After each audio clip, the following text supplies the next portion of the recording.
Causas de la desigualdad. Pues vamos a hablar de dos tipos de causas, las internas, que son las de los propios países, y las externas.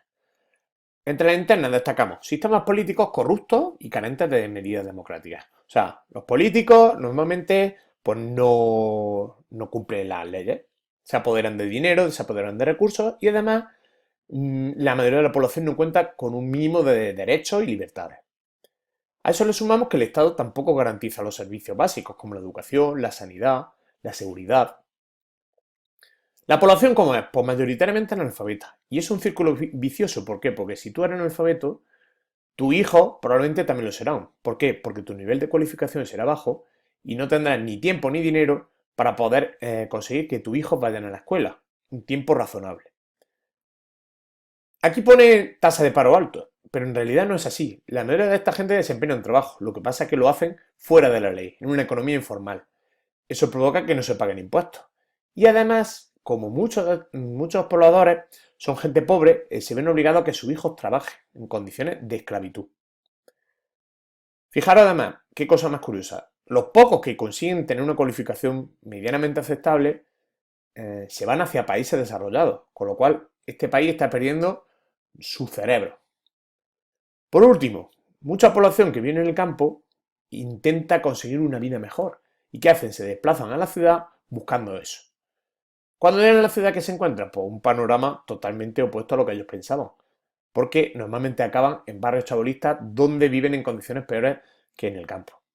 Si hablamos de causas externas, esto es muy fácil. El sistema está pensado y diseñado para que los países desarrollados siempre ganen. ¿Cómo se hace esto? Pues muy fácil.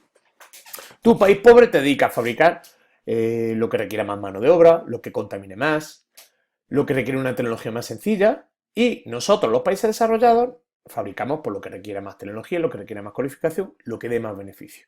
En ese intercambio, ¿quién gana? Pues nosotros siempre.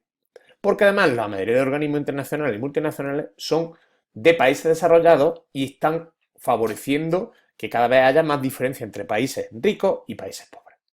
Nosotros, mientras tanto, ¿qué hacemos? Como pobladores de los países desarrollados, pues consumir. A nosotros nos gusta tener nuestro móvil, nuestro portátil, electricidad y un montón de recursos que no tienen estos países pobres. Por último, ¿qué quedaría? Pues, ¿qué pasa si la población se revela? Pues muy fácil.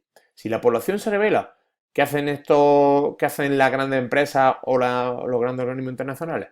Pues favorecer la creación de guerras o conflictos que faciliten el acceso a determinados recursos o territorios geoestratégicos a las grandes empresas.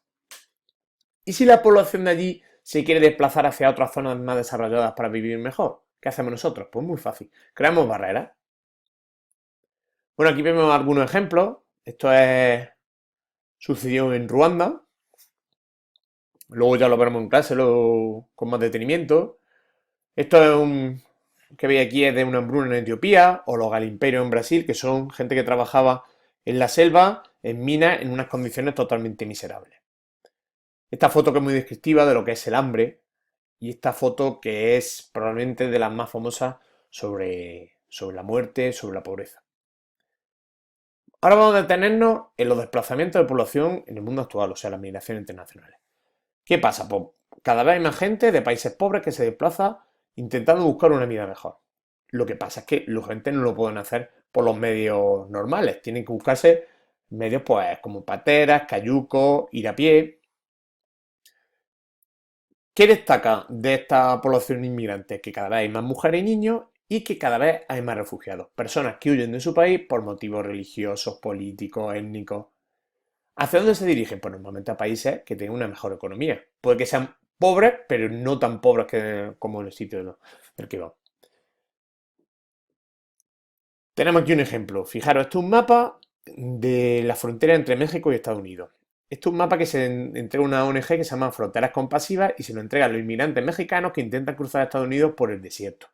Fijaros lo que dice: un día caminando, 2 días caminando, 3 días caminando. Le dicen que por favor no lo intente porque tiene muchas posibilidades de morir. Esta es una de nuestras fronteras con Marruecos. Como veis, aquí veis las concertinas, veis toda esta serie de vallas que la Unión Europea y España han puesto para intentar frenar a los inmigrantes. ¿Qué consecuencias tiene esto? Bueno, pues para los países emisores normalmente disminuye la población y normalmente los que emigran son los más jóvenes, pero además no solo eso, es que los que se van normalmente son los más cualificados. Para los países receptores, pues normalmente es positivo, porque rejuvenece la población, aumenta la natalidad y además normalmente aseguran nuestros sistemas de pensiones y de seguridad social. Para las consecuencias económicas, pues para los países emisores suele ser positivo en parte. ¿Por qué? Porque la cifra de paro extraoficial disminuyen y estos inmigrantes envían dinero que estimula el desarrollo económico de la zona. Pero ¿y los países receptores? Pues normalmente ¿qué hacemos nosotros con los inmigrantes? Pues se les destina a los trabajos más duros y menos cualificados.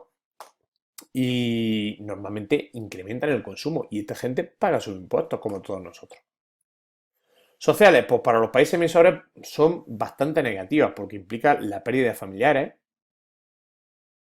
Y cuando hablo de pérdida es que estamos hablando de muerte, muchos de ellos mueren en el camino. Y para los países receptores, pues también hay un aspecto positivo y un aspecto negativo, entre comillas. Positivo por un enriquecimiento cultural y negativo porque estos inmigrantes pues, normalmente lo pasan mal. Viven en condiciones de desarraigo, las condiciones laborales son muy malas. Y negativa también porque la población desarrolla hacia ellos actitudes xenófobas y racistas. Por ejemplo, pues hemos visto lo que está pasando con Trump. Bueno, pues con esto terminamos migraciones.